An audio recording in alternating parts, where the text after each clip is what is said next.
अच्छा, एक और रिसेंटली एक और वाक़या हुआ था सिंध में, अगर आपको पता हो, ऊँट की टाँग काट दी गई थी। इस तरह के बहुत सारे वाक़यात होते हैं, चाहे शहर की बात करें या देही इलाकों में बात करें, कभी इंसानों के को नुकसान पहुँचा दिया जाता है, हाथ काट देते हैं, कभी जानवरों के। अब स्पेशली जानवरों पे बात करते हैं। पाकिस्तान का आइन आइन में जानवरों से रिलेटेड क्या मतलब राइट्स हैं? और कोई अगर जानवर का, किसी भी जानवर का ऑनर है, जो ख़ास तौर पे जो घरों में जानवर पाले जाते हैं, उस सिचुएशन में उनके पास क्या राइट्स होते हैं? और अगर इस तरह की सिचुएशन हो जाए कि अगर कोई किसी दूसरे के जानवर को नुकसान पहुँचाए, तब कानून किस तरह जो है गाइड करता है और क्या राइट्स हैं? देखिए सिंध में जो ऊँट की टाँग काटी गई, अभी हम उस पे रोना ख़त्म नहीं हुए थे कि कल हमने देखा कि सरगोदा में एक हमसाये ने अपने पड़ोस में कई गायों को भैंसों को आग लगा दी और उसको पूरा झुलसा दिया। तो ये हमारी सोसाइटी में रोज़ होता है। अब कुछ दिन पहले आपने देखा कि उस एक ऊँट के बाद हमने दूसरा ऊँट देखा जिसकी चारों टाँगें काटी हुई मिली हैं और उसके बाद ऐसे बहुत सी चीज़ें मिली हैं।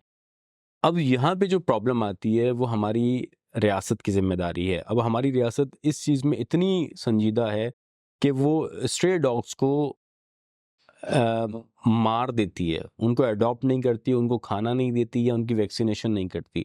तो हमारी जो रियासत है वो तो इस मामले में सीरियस है ही नहीं कि वो इंसानों को वो हकूक नहीं दे सकी, वो जानवरों के बारे में क्या सोचेगी। रही आपकी मेन चीज़ चीज़ की बात, तो एनिमल प्रोटेक्शन एक्ट्स हैं और बहुत मुतअद्दिद इस पे कानून साज़ी की गई है, वाइल्ड लाइफ़ की तरफ से की गई है, लोगों ने की है, जिसमें ये कहा गया है कि कोई भी शख्स जो है वो किसी भी जानवर को ना उसका शिकार करेगा, ना उसको अज़ियत देगा।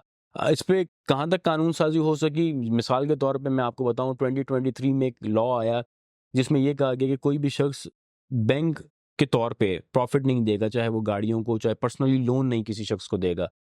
अब मैं एक कोर्ट में गया तो मैंने जाके, बल्कि पुलिस स्टेशन गया, तो मैंने उन्हें वो एक्ट दिखाया। मैंने कहा मुझे इस एक्ट पे एफआईआर कटवानी है। तो उन्होंने कहा ये तो एक्ट ही हमने पहली बार पढ़ा है, ये पाकिस्तान में एग्ज़िस्ट भी करता है, ये कब बना? मुझे उन्हें पहले पुलिस वालों को बैठ के समझाना पड़ा कि ये एक्ट है और इस मामलात में मैं आया हूँ और ये इल्लीगल कार्रवाई हो रही है।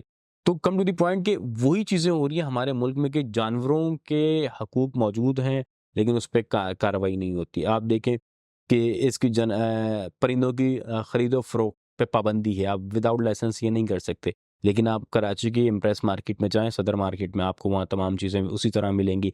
आप उनको, जो लाइसेंस होल्डर हैं, उनके शराइत लिखे हुए हैं कि आप किन-किन सूरत-ए-हाल में, कितने केजेज़ में, किस तरह से जानवरों को रखेंगे। लेकिन आप वहाँ पे देखें, वहाँ पे हर नायाब जानवर आपको मिलेगा, हर नायाब परिंदा आपको मिलेगा और कितने केज में घुटन-ज़दा माहौल में वो रखा गया होगा, उसमें देखें। तो वाइल्ड लाइफ एक्ट की जो खिलाफवर्दी की जा रही है, वो तो ऑलरेडी हमारे धज्जियां उड़ रही हैं और उसको एक बिजनेस बना लिया गया है। और जहाँ तक एनिमल्स राइट्स की बात की गई, मेरा ख्याल से अभी हम उस स्टेज पे नहीं पहुंचे कि इस पे कोई एफआईआर दर्ज करवाएं या इस पे बात कर सके। लेकिन जो, अगर हम इंसानी हकूक की बात करें कि इंसान होते हुए हमें जानवरों की प्रोटेक्शन करनी चाहिए, तो इस पे हमें ज़रूर एफआईआर काटनी चाहिए थी, उस सरदार पे भी, उस शख्स पे भी, और जो जिस शख्स ने ये हरकत की है। इसी तरह से हर उस शख्स पे काटनी चाहिए जो स्ट्रे डॉग्स को मार दे, जो किसी भी जानदार का कत्ल करता है या उसको जान से मार दे। क्योंकि इस दुनिया में, इस कायनात में एक जानदार का उतना, एक जानवर का भी उतना हक है जितना आपका मेरा। ये दुनिया उतनी ही उस परिंदे की, कीड़े की,